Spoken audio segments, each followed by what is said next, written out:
Coach, before the ball game, you met on the field with Coach Bowden and also Coach Paterno. How did that make you feel? And tell us, could you give us a little inside information about what y'all may have talked about? Well, you know, those two guys are obviously, I've said this several times before, but had a great impact on college football. They're great ambassadors for college football. They've done what I think as professionals you should try to do, you know, in your program in terms of helping your players be successful as people, students. They've been very successful on the field in developing players.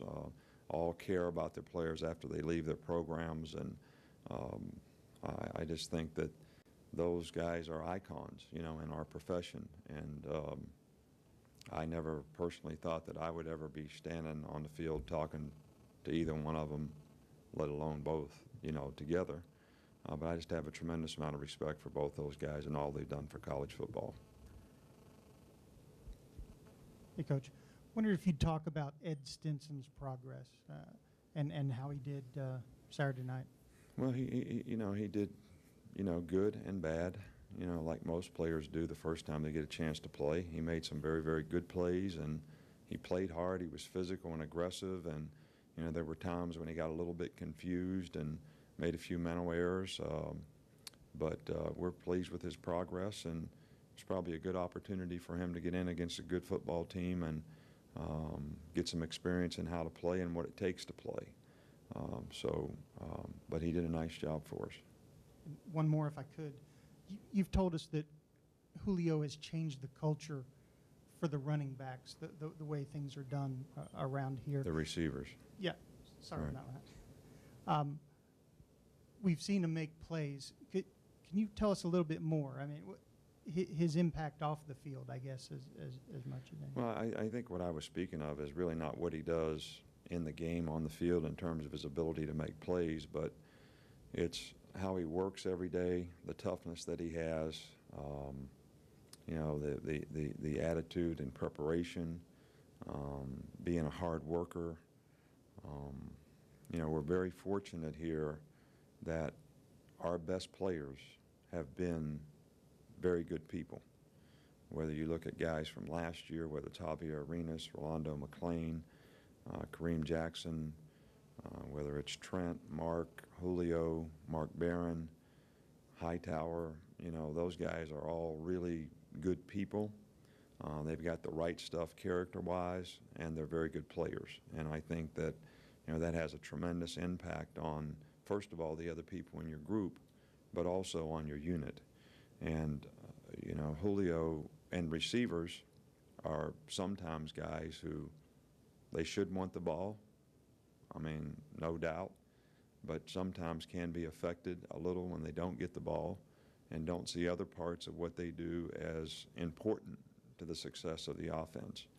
And, you know, Julio, because he's such a good blocker, physical, tough, you know, that's sort of permeated that throughout the group. And I think that's one of the reasons we have as many long runs as we do. Can you talk about the risks and rewards of blitzing, that you're exposing a young secondary, but the rewards of getting pressure on the quarterback have been paying dividends? Well, I think anytime you can affect the quarterback, and we haven't had a lot of sacks, but we have, you know, pressured him a lot, hit him a lot, affected him in the pocket, which I think is really important. But, you know, the secondary gets affected when you rush four guys, too. They still got to cover somebody. So you just might be covering with one less guy. But, you know, I think it's just like pitching baseball. You know, sometimes you rush three guys, sometimes you rush four guys, sometimes you rush five or six and affect what they do. Most people who have one pitch in baseball, eventually they hit it, sometimes out of the park. And so that's kind of how we've always tried to play defense, in terms of how we present what we do in aggressive style to try to dictate what the offense does rather than always allowing them to dictate what we do. And does it create more multiples for the players? Absolutely. But it can be very effective if it's executed properly. Nick, I'm going to go off football for a question here. I know another coach you have a great deal of respect for is Coach K. You were on his radio show, I think, over the summer. Talk about what that experience was like, just talking with him, and what do you like about the way he does his job? Yeah, I'm actually reading his book, and, I think he's another one of those, icon coaches relative to what he does, whether it's, John Wooden and, people like that you try to learn from. But anybody that has as much success as he's had relative to a full body of work over a long time, you're always interested and anxious to learn how they feel, learn how they see things, learn how they do things, so that whether it's philosophically or systematically, you learn something to implement and make your program better. And that was I enjoyed that radio show, learned a lot, and I'm enjoying reading his book. It's a good book.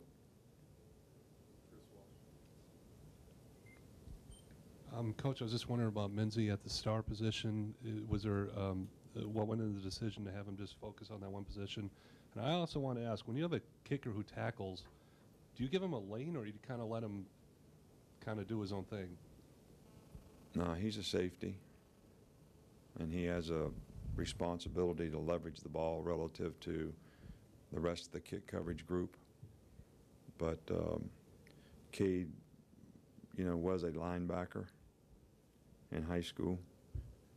So he is a football player, and he's very aggressive, and he has made several tackles on kickoff coverage. And that's a benefit, because that's an area that we need to improve on. I think we're better than we were at this time last year in kickoff coverage, but still not as effective as we'd like to be.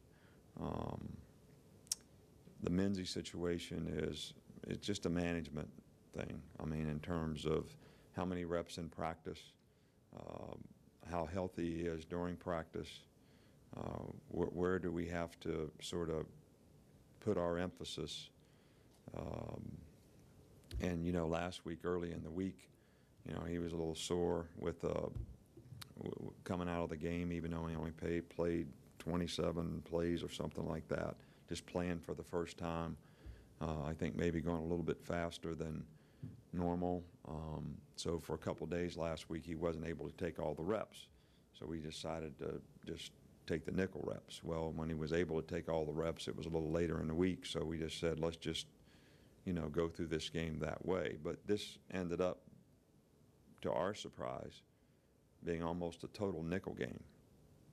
All right, Penn State, I sat here and talked about playing two-back runs and regular, and they didn't do that at all in the game. And, I mean, they were very effective in how they attacked us. I don't mean it in a negative way. So he played just about as many plays as everybody else, because we were in nickel about the whole game.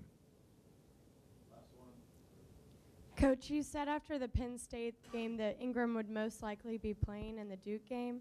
How much of an impact will Ingram and Marcel Darius both have in the game and on the team if they both play this Saturday?